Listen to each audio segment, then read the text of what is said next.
At the inheritance meeting, I asked why my name was missing. My dad said, "We forgot you." And everyone laughed. Your grandma handed everything to the golden child. Know your place. My mom added. I just smiled. The estate lawyer entered and said, "We have a sealed letter." He read the will excerpt from the last page. The room fell silent. But when the lawyer read the next line, "My name's Albert. I'm 33, a commercial pilot, the oldest child, the one who shows up early and flies home late. I know gate codes, emergency procedures, and how to land in crosswinds. I also know how my family works. Praise for my younger brother, jokes at my expense, and silence when I ask for fairness. People think pilots live glamorous lives. Mostly it's alarms at 4 a.m., stiff coffee, and smiling through delays. On my days off, I fix things at mom's house. Smoke detectors, leaky sink, the garage door. When my little sister needed tuition for a certificate, I sent a transfer and told her to call it a loan without a due date. When Dad asked for help after his second layoff, I drove him to interviews, bought him a simple suit, and pretended I didn't notice Mom saying, "Don't make him feel small." I was the dependable one. The he'll figure it out son. The one who skipped trips so there'd be money for someone else. The inheritance meeting was scheduled for a Wednesday, 10 a.m. I landed from a red-eye at 8:07, eyes burning from the dry air, uniform jacket over my arm. Grandma had passed 2 months earlier. She raised us after school. She kept a jar of caramels in the pantry and a ledger in a drawer. She wrote everything down, even who took the last tea bag.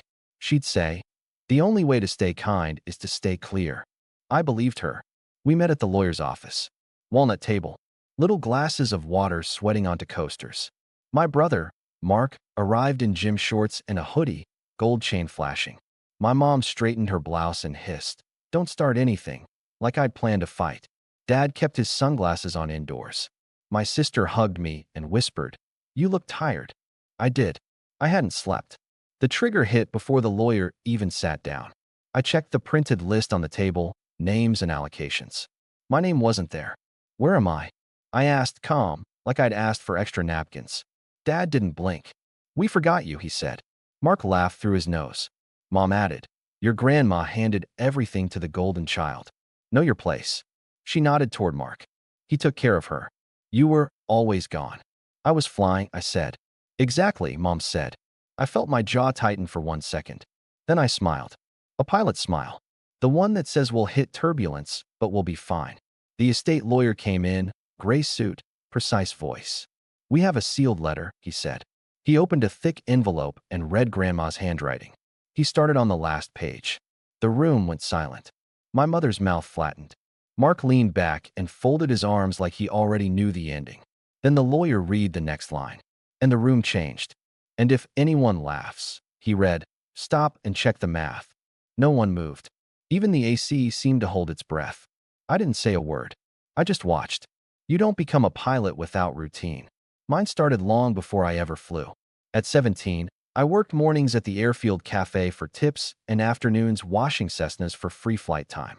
At 19, I slept in my car sometimes, set alarms at 2 a.m. to study checklists under a gas station light. Grandma would slide cash into my palm and say, "This is not charity. This is momentum." I promised I'd pay her back. She said, "You'll pay the world back." That's enough. My parents loved results, not process. They loved diplomas on walls and photos with perfect lighting. They loved Mark's announcements, his podcast, his brand, his mentorship course that was mostly reposted quotes. When he borrowed Grandma's car and dented the door, Dad said, "He's young." When I missed a barbecue for simulator time, Mom said, "You're selfish." Money with my family was a story you were assigned.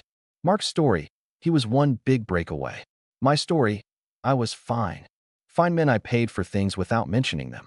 Fine meant I sent Zelle transfers for emergencies that kept happening. It meant I replaced Dad's hot water heater and let him tell everyone a buddy gave him a discount.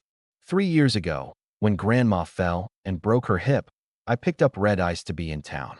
I changed light bulbs and medication times. I labeled drawers. I set auto pay on her utilities.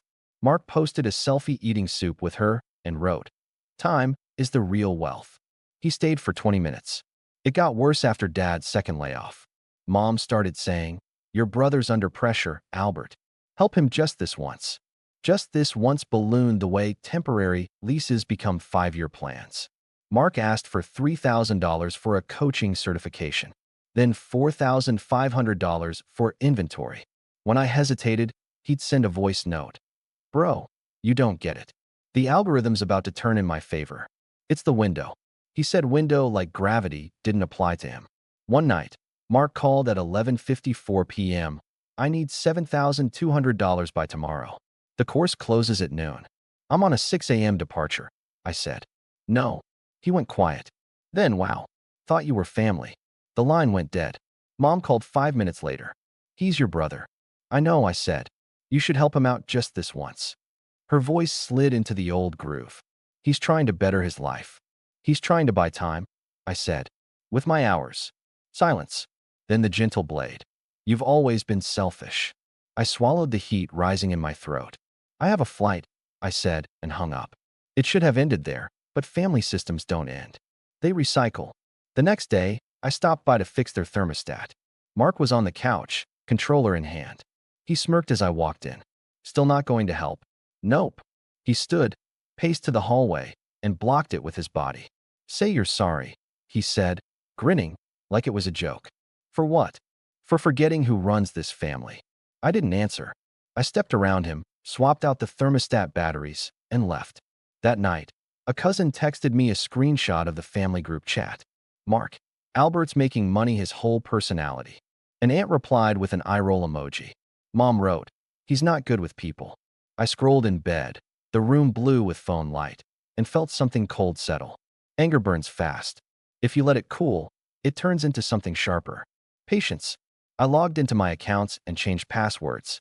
I canceled the streaming profiles everyone used. I turned off the Apple Music family plan. Small stuff. Noise reduction. 2 weeks later, Grandma died in her sleep. I booked the red-eye home.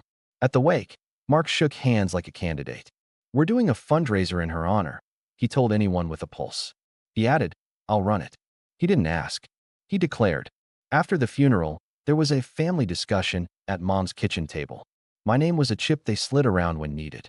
Mom said, your brother is going to live with Grandma to maintain the house until probate ends. She said maintain like protect. She looked at me. You'll cover the property tax for a quarter, just until we sort out the accounts. That's not mine, I said. Dad leaned back, crossed his arms. Everything you have came from this family. That's not true, I said, and it wasn't even loud. Mark smirked. You wouldn't have even started without Grandma's help. He looked at Mom like he'd landed the punch. You owe us. I thought of the gas station light, the Cessnas, the coffee that tasted like cardboard. I thought of Grandma's ledger and the jar of caramels. I said nothing. 2 days later, Mom called. We set the inheritance meeting for next Wednesday. 10 a.m., don't be late. I land at 8. I said. Good, she said. Dress nicely. Don't embarrass us. At the lawyer's office, I did what I always do. I arrived on time. I smiled at the receptionist. I chose water, not coffee. I sat straight. And then I saw the list. My name missing. Dad's joke. Mom's cold sentence. Mark's laugh. I looked at the lawyer. He opened the envelope. He started at the end. Stop and check the math, he read. Mark stopped smiling. Grandma kept receipts. I knew this, but I hadn't expected what came next. A clean ledger, not just of what she owned, but of what she gave. Dates, amounts, notes in tiny script, paid for tires, rent in February, medication, Albert, repaid 2018 to 2022. The numbers didn't lie. The story we'd all been given did. The lawyer flipped a page. To Albert, he read, who always brought the tools back, who paid me back without being asked, and who told the truth even when we didn't. Mom shifted in her chair. Dad cleared his throat. Mark squeezed the plastic water cup until it popped. The lawyer kept reading, calm, like calling final approach. To the child called Golden, he read, you are loved, all the same, but you are not owed. Nobody laughed. The breaking point wasn't me shouting. It wasn't a slammed door. It was me saying one word in the quiet. No. The lawyer had laid out the allocations.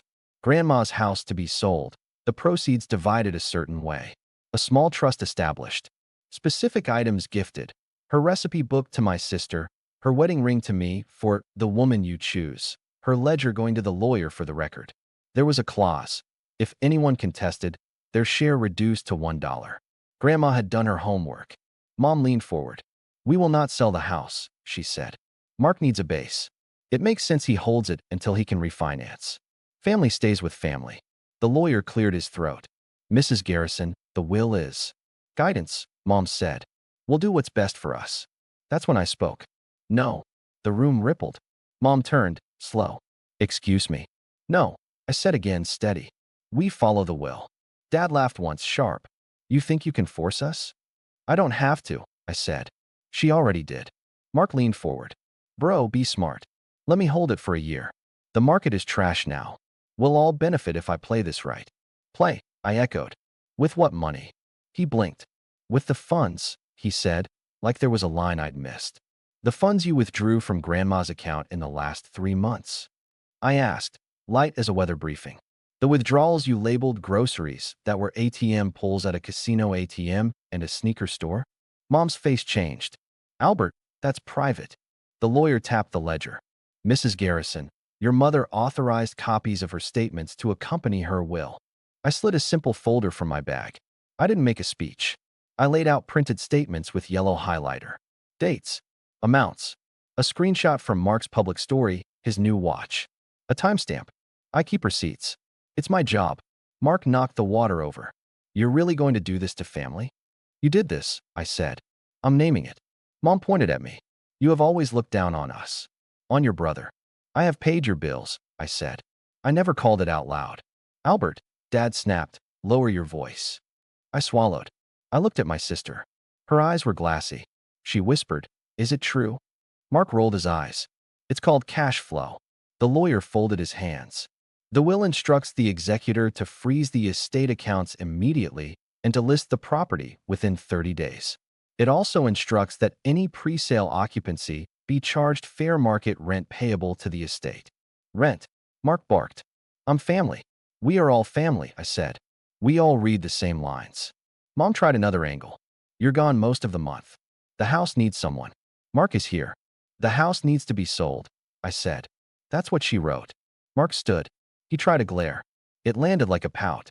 "If you push this," he said, "don't ask me for anything again." I almost laughed. "Okay." He waited for me to flinch. I didn't. The lawyer slid another paper forward. "There's one more item," he said. "A letter addressed to you, Mr. Garrison." He nodded to me. I opened it. Grandma's handwriting, neat and small. "Albert," she wrote, "people will tell you you're cold when you stop warming them. You are not cold. You're done burning." The room blurred for a second, then sharpened. Mom scoffed. "She always spoiled you. She recorded every dollar." I said.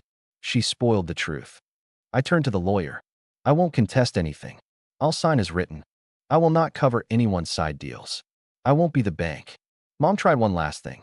"What will people think?" She wanted shame to do its old work. I answered, "They'll think we followed a will." I pushed my chair back. "I have to get to the airport," I said. "I have a flight." After a breaking point, there's paperwork. We don't talk about that. We talk about big speeches and dramatic exits. But really, the aftermath is calls, emails, a lockbox key, a locksmith because Mark changed the backdoor code for safety. It's the realtor taking photos while Mom stands on the sidewalk, arms crossed, telling the neighbor, "We're just exploring options." It's me emailing the executor and CCNG the lawyer, the subject lines clean, listing timeline, utility readings, final meter photo attached. It's breakfast alone at 5 a.m., eggs rubbery, flight bag at the door. It's sleeping in hotel rooms that smell like lemon cleaner and air that's too dry. You stare at the ceiling and think about ledgers and jars of caramels. It's family chat silent for a week, then exploding at 11:13 p.m. Mark, "You're a snake." "Mom, you humiliated us." "Dad, we expect you to apologize to your mother." My sister, "I didn't know." I typed one message. "Please direct all estate questions to the executor." I muted the chat. I moved with a new kind of quiet. I stopped defending myself. I stopped explaining. When a cousin texted, "We heard you forced the sale," I sent a screenshot of the clause. "Any contest equals $1." I didn't add commentary. I didn't need to. The lines spoke. Mark escalated. Of course he did. He tried to move into the house and made an Instagram reel on Grandma's porch. He hashtagged legacy and grind. The executor sent a rent demand. Mark posted a story calling it harassment. I sent the story to the executor. They sent a notice to vacate. When he called me 5 times in a row, I let it ring. I had pre-flight to Ron. Fuel. Weather. Alternate airports. Mom tried shame again. You made your brother homeless. He has an apartment, I said. He kept 2. That's not the point, she said. It's exactly the point, I said. On a layover in Denver, I walked the hotel hallway to burn off the noise in my head.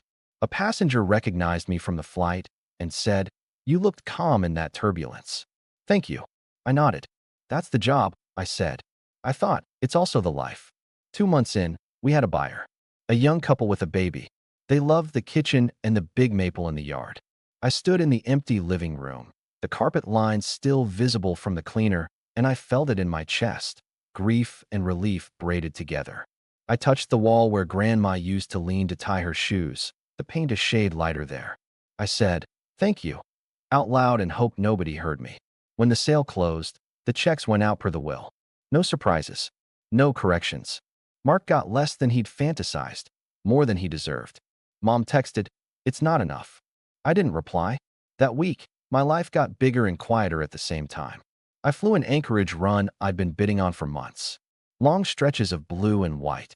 The kind of cold that cleans your head. After touchdown, I walked outside, breath like smoke, and felt more like myself than I had in years. I started saying yes to things that weren't fixing problems. Coffee with a flight attendant who loves bad horror movies. A Saturday morning volunteering at the aviation program Grandma used to donate coffee cans to for kids' model planes. A used guitar leaning against the wall in my apartment because I wanted noise that wasn't someone else asking. The family didn't like my quiet. Mark attempted a new tactic. He posted a screenshot of a fundraiser in honor of Grandma. $25,000 goal, funds to start a nonprofit for financial literacy. I texted the executor the link. They replied, "We'll ask for documentation." Within a day, the fundraiser disappeared. Mark posted a gym selfie instead and captioned it, "Keep pushing when they want you to quit." Okay. Aunt Rebecca called and opened with, "We all think you took things too far." I said, "We followed the will." She said, "Still." I said, "I have to pre-flight," and politely ended the call. I wasn't rude. I was exact. That was new for me. My sister came over with a box of index cards. "Grandma's recipes," she said, eyes wet. She wanted you to have copies. We sat on my floor. We read, "Mashed potatoes, more butter than you think." We laughed and cried at the same time. She said, "I'm sorry I didn't see it." I said, "Me too. Not for the will. For the years." 3 months in, Mark sent one more message. "You happy? You broke the family." I typed and deleted 3 replies. I settled on one. I set a boundary. It broke the system. I put my phone face down. I went to the window and watched a contrail scratch the sky. At work, someone put my name in for a training program. I got it. It meant better routes, fewer overnights, more control of my schedule. I signed the acceptance, then sat still and let the good thing be good. I made a list of simple purchases, new luggage, a better pan, a brighter lamp. I checked off each one over a month. Cash, no drama. It felt like reclaiming square inches of life. On a Sunday, I took the ledger photocopy the lawyer had given me and slipped it into a manila folder at the back of my closet. I wasn't going to stare at it every day. It wasn't a trophy. It was proof I wasn't crazy. That matters. The biggest change wasn't money. It was permission. To eat dinner when I was hungry, not when Mom needed a ride.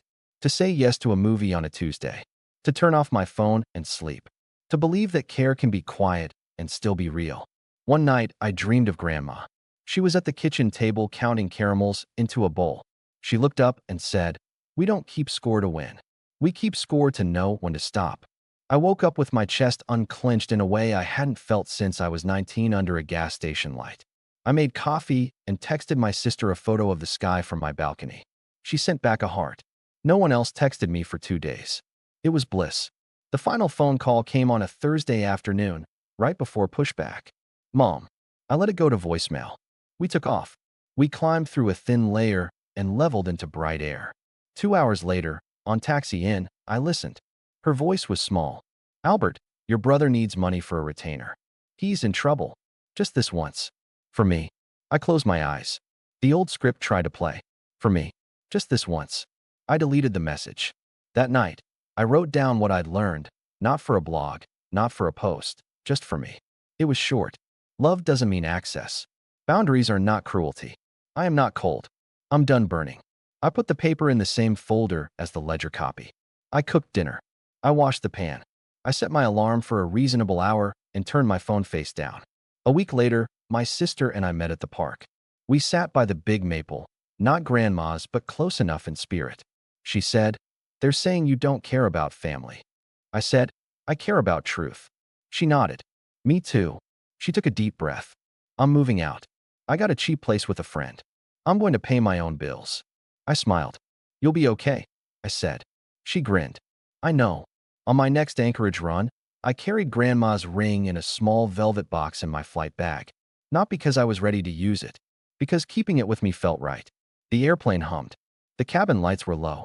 I watched the wing carve the air and thought about how Grandma wrote everything down and loved us anyway. How she said kindness needs clarity. I don't check the family chat anymore. They still talk. They still try to rearrange the story around their comfort. They still call me names when I take away a convenience they confused for love. That's fine. I'm not their audience anymore. I'm the guy who lifts a heavy thing into the sky and brings it down safe. I'm the one who sends a transfer when it's needed, not when it's demanded.